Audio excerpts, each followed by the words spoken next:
Bismillahirrahmanirrahim. Assalamualaikum warahmatullahi wabarakatuh. Rekan-rekan sekalian, hari ini kita mempunyai kelas asinkronus ya, karena saya sedang perjalanan ke luar negeri, tapi insya Allah tidak mengurangi dari makna kelas offline kita. Topik pada pagi hari ini adalah tentang discourse analysis in the social science ya. Jadi nanti saya akan bagikan juga PowerPoint ini, jadi nanti rekan-rekan bisa membacanya ya. Jadi kalau kita artikan dalam bahasa Indonesia menjadi analisis wacana ya, discourse itu wacana. Jadi analisis wacana di dalam ilmu sosial. Ya.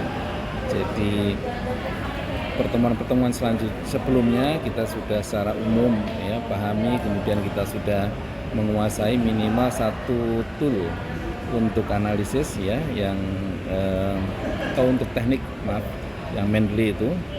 Kemudian yang untuk tool analisisnya itu yang Library Genesis ya, dan Anda saya sarankan Google Scholar saja, nah itu sangat mudah. Nah, akan kita dalami di sini yang dimaksud dengan discourse analysis itu ya, sebentar saya harus memakai pen ini ya. Jadi yang dimaksud dengan discourse analysis orangnya jadi merah ya. Sebentar saya ubah dulu.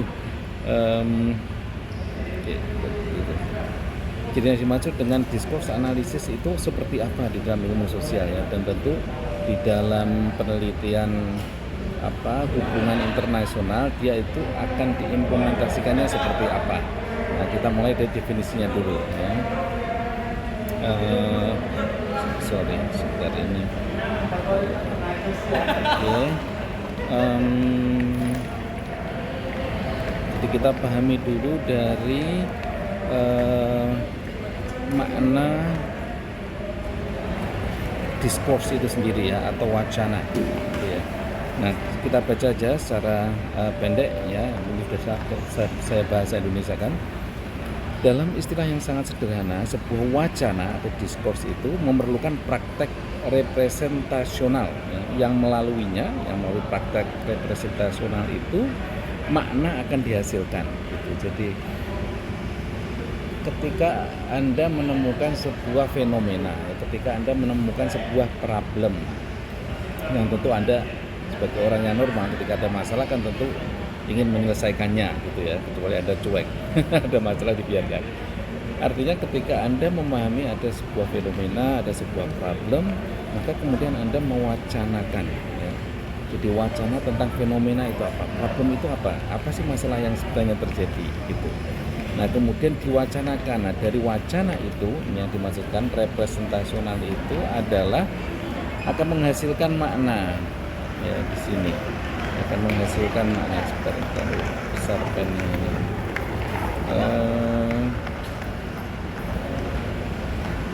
Sebentar. Oke.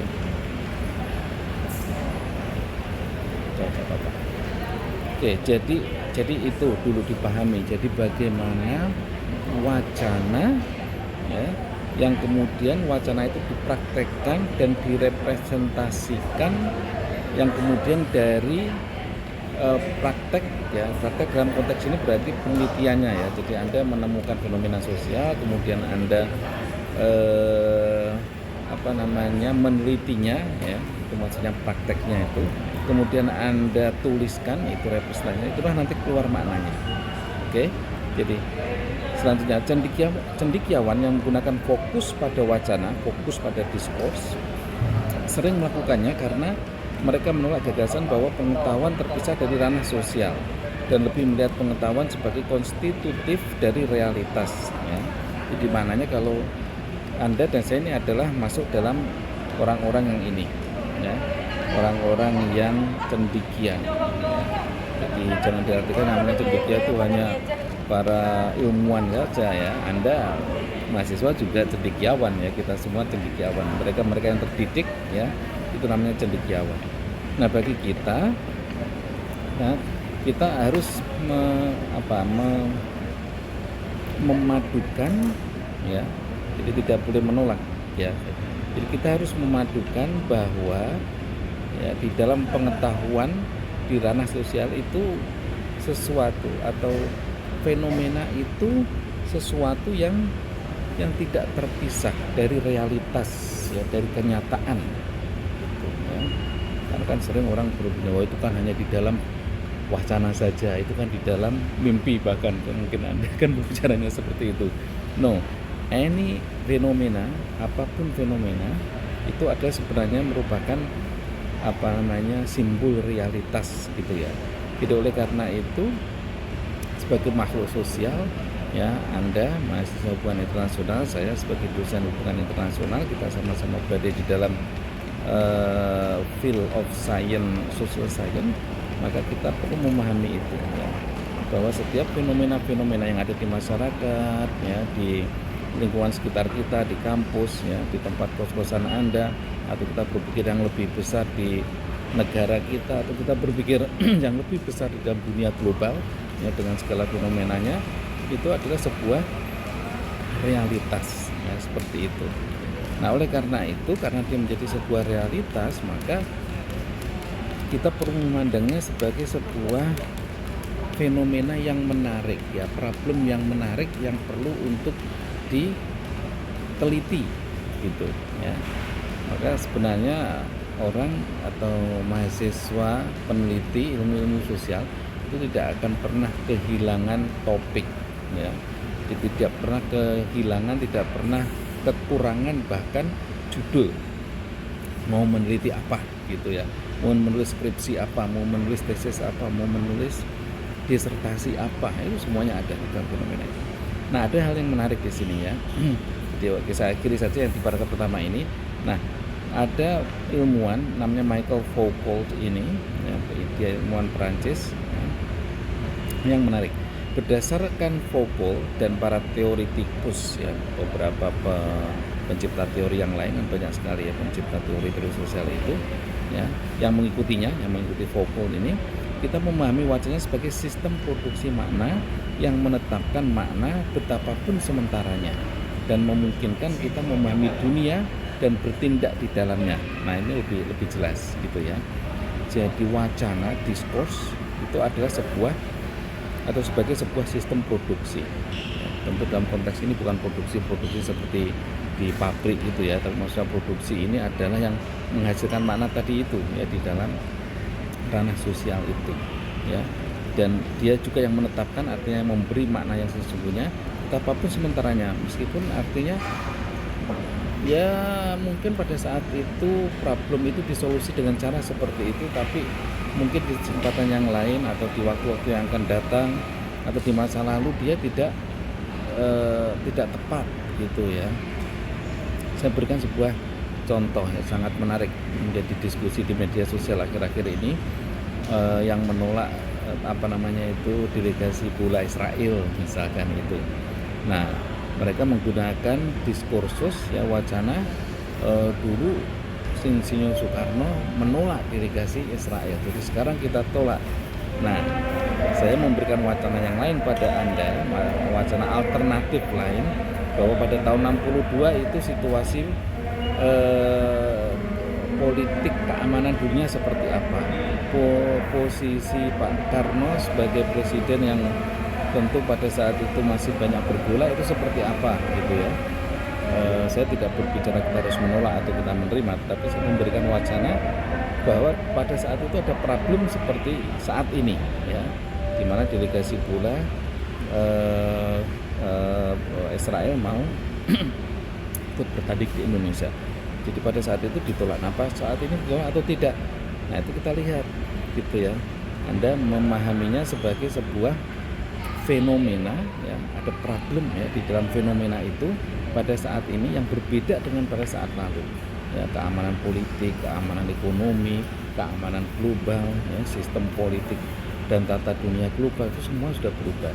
Jadi apakah kita tetap sama menggunakan wacana seperti Pak Karno dulu atau berbeda? Nah, itu maksud saya, dan itu yang dimaksud di dalam apa yang disampaikan oleh Foucault ini gitu, ya.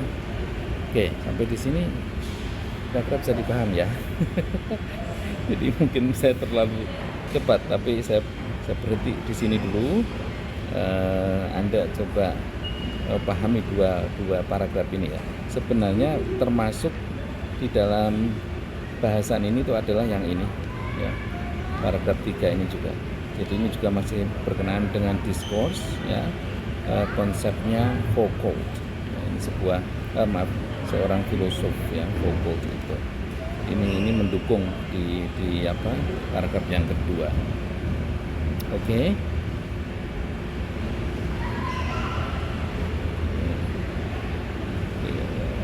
Ada 2 slide yang selanjutnya, tapi saya ambil satu ini saja dulu.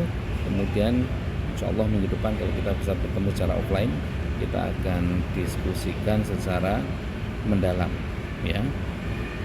Nah, kalau tadi kita sudah berbicara tentang apa itu diskurs ya, apa itu wacana, maka kemudian kita menuju pada intinya. Lalu kemudian analisis wacana itu apa gitu ya. Kalau tadi kita memahami diskursnya atau wacananya, apa itu wacana tadi sudah saya sampaikan. Nah, kemudian kita bagaimana mengaplikasikan analisis diskurs itu ya. What is discourse analysis? Saya bacakan saja. Analisis wacana adalah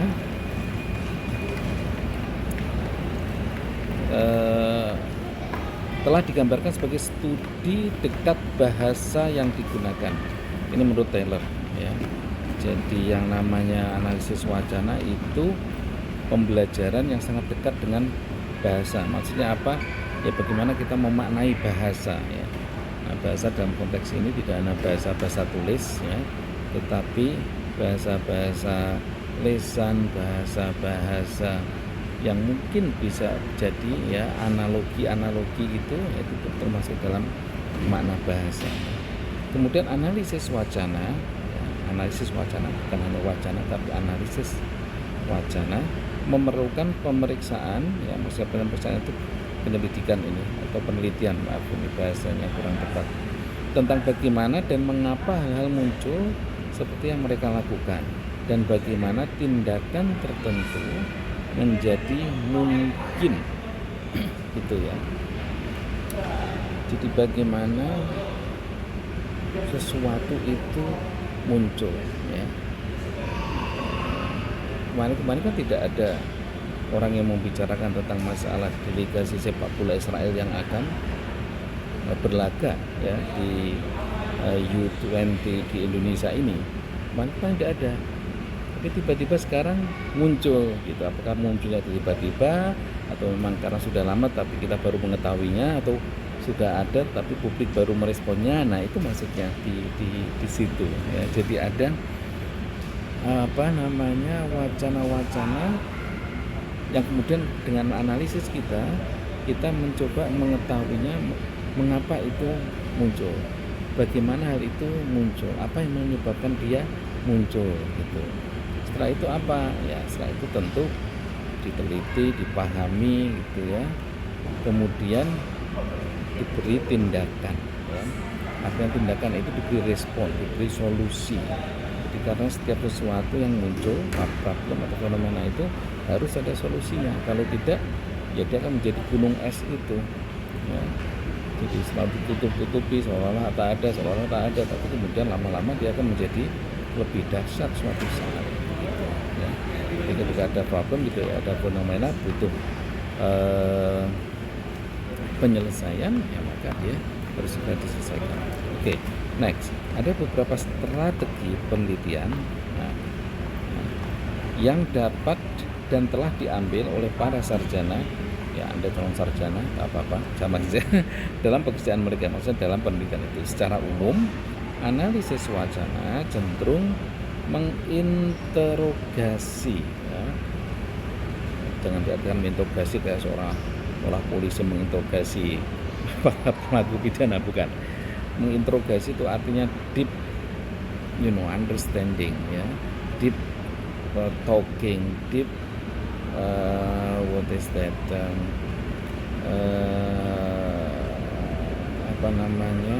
interview, deep interview. Jadi interview yang mendalam percakapan yang mendalam, penelitian yang mendalam itu interogasi. Jadi jangan dimaknai sempit hanya pada masalah-masalah kriminal gitu ya. Cara-cara di mana sistem produksi, maksudnya tadi ya, hasilnya, pemaknaan hasil itu makna tertentu telah dihasilkan ya, diedarkan, dikomunikasikan, diinternalisasi dan atau ditentang. Mungkin tidak semuanya kan, bahwa teori itu selalu menjadi sesuatu yang positif, yang kadang banyak juga yang menentang gitulah ya. Nah, itulah artinya menganalisis itu di situ ya. Jadi membuat strategi penelitian gitu ya, menginterogasi sistem-sistem produksi ya, dan selanjutnya tadi itu.